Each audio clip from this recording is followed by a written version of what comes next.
La guerre économique Chine, USA, l'Afrique et le Sénégal, au cœur d'un conflit mondial silencieux. La guerre n'est plus celle des bombes. Aujourd'hui, c'est une guerre de chiffres, d'influence et d'occupation stratégique. À l'Est, la Chine, deuxième puissance mondiale prête à détrôner l'Amérique. À l'Ouest, les États-Unis, première économie mondiale en déclin mais toujours dominant. Et entre eux, l'Afrique, un continent riche, jeune, sous-exploité. Et surtout, la clé du futur, la Chine en Afrique. Depuis 20 ans, la Chine tisse sa toile sur le continent africain, routes, chemins de fer, ports, stades, usines. Des infrastructures colossales financées par des prêts chinois. Mais à quel prix? La dette étrangère explose. Les entreprises chinoises contrôlent les mines, les terres, les ports. Et souvent, les contrats échappent totalement aux Africains. Le piège de la dette est en place et beaucoup de pays ne peuvent plus reculer. Segment 2. La riposte des États-Unis. Face à cette avance chinoise, Washington contre-attaque. Avec la GEOA, Prosper Africa, le MCC, mais les USA arrivent trop tard, trop lentement, et surtout avec moins d'argent. Leur vrai levier, c'est l'influence politique et militaire. Bases en Afrique, diplomatie active, infiltration dans les institutions locales. Segment 3. Le Sénégal, un cas stratégique. Le Sénégal est devenu un terrain de jeu des deux géants. La Chine y construit des autoroutes, des hôpitaux, le musée des civilisations noires. Les USA y forment l'armée, financent la société civile et investissent dans l'agriculture. Mais au final, qui contrôle quoi? Et surtout, à qui profite vraiment cette guerre silencieuse? Segment 4. L'Afrique doit choisir ou s'éveiller. Aujourd'hui, les élites africaines doivent répondre à une question simple. Sommes-nous des partenaires ou des pions? L'Afrique ne doit plus se vendre au plus offrant. Elle doit négocier, imposer ses règles, contrôler ses ressources, car la guerre économique mondiale se joue ici, en Afrique. Et celui qui gagnera cette guerre sera celui qui contrôlera l'Afrique. Les avantages stratégiques de l'Afrique et du Sénégal. L'Afrique, ce n'est pas la pauvreté, c'est la jeunesse, les terres fertiles, les minerais rares, l'énergie solaire, les océans, la culture, la main-d'œuvre, le marché du futur. Le monde entier se tourne vers l'Afrique, car le futur est ici, et le Sénégal, un pays stable, bien positionné sur l'océan Atlantique, une démocratie vivante, un peuple instruit, courageux, entreprenant. Le Sénégal peut devenir le Dubaï de l'Afrique de l'Ouest. Mais il faut une vision, et surtout du courage. Lettre adressée au peuple sénégalais et au gouvernement.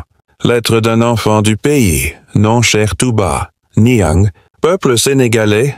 Aujourd'hui, l'heure est grave. Le monde se dispute l'Afrique. Nos terres, nos ressources, notre jeunesse sont au cœur d'un conflit économique mondial. Mais ce n'est pas le moment de céder. C'est le moment de nous réveiller. Gouvernement du Sénégal, vous avez la lourde responsabilité d'écrire l'avenir. Négociez pour le peuple, pas pour vos poches. Refusez les accords déséquilibrés. Défendez la souveraineté économique. Peuple du Sénégal, unis dans la conscience et la vigilance, nous pouvons reconstruire notre avenir.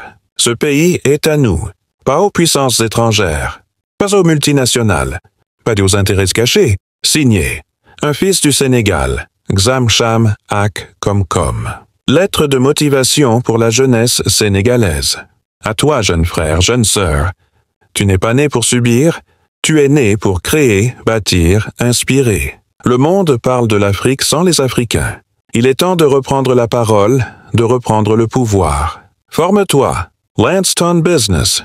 Apprends l'histoire, comprends l'économie.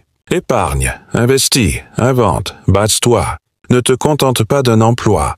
Crée ton empire. Tu peux devenir le prochain grand nom du continent. Tu peux inspirer une génération entière. Le Sénégal a besoin de toi. L'Afrique compte sur toi, et l'histoire n'attend pas. Relève-toi, le moment est venu. Xamchamak comme te parlait, pas pour t'impressionner, mais pour t'éveiller. Les avantages stratégiques de l'Afrique et du Sénégal. L'Afrique, ce n'est pas la pauvreté, c'est la jeunesse, les terres fertiles, les minerais rares, l'énergie solaire, les océans, la culture, la main-d'œuvre, le marché du futur.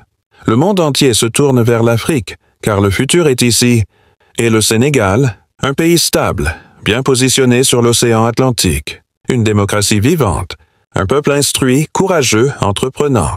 Le Sénégal peut devenir le Dubaï de l'Afrique de l'Ouest. Mais il faut une vision, et surtout du courage. Lettre adressée au peuple sénégalais et au gouvernement. Lettre d'un enfant du pays, non cher Touba, Niang, peuple sénégalais. Aujourd'hui, l'heure est grave. Le monde se dispute l'Afrique. Nos terres, nos ressources, notre jeunesse sont au cœur d'un conflit économique mondial. Mais ce n'est pas le moment de céder. C'est le moment de nous réveiller. Gouvernement du Sénégal, vous avez la lourde responsabilité d'écrire l'avenir. Négociez pour le peuple, pas pour vos poches. Refusez les accords déséquilibrés. Défendez la souveraineté économique. Peuple du Sénégal, unis dans la conscience et la vigilance, nous pouvons reconstruire notre avenir. Ce pays est à nous, pas aux puissances étrangères, pas aux multinationales, pas aux intérêts cachés. Signé, un fils du Sénégal, Xamcham Ak Komkom. Lettre de motivation pour la jeunesse sénégalaise. À toi, jeune frère, jeune sœur. Tu n'es pas né pour subir, tu es né pour créer, bâtir, inspirer. Le monde parle de l'Afrique sans les Africains. Il est temps de reprendre la parole, de reprendre le pouvoir. Forme-toi. Lanston Business. Apprends l'histoire. Comprends l'économie. Épargne, investis, invente, bâtis-toi. Ne te contente pas d'un emploi. Crée ton empire. Tu peux devenir le prochain grand nom du continent. Tu peux inspirer une génération entière. Le Sénégal a besoin de toi. L'Afrique compte sur toi, et l'histoire n'attend pas. Relève-toi, le moment est venu. Xamchamak comme te parlait, pas pour t'impressionner, mais pour t'éveiller,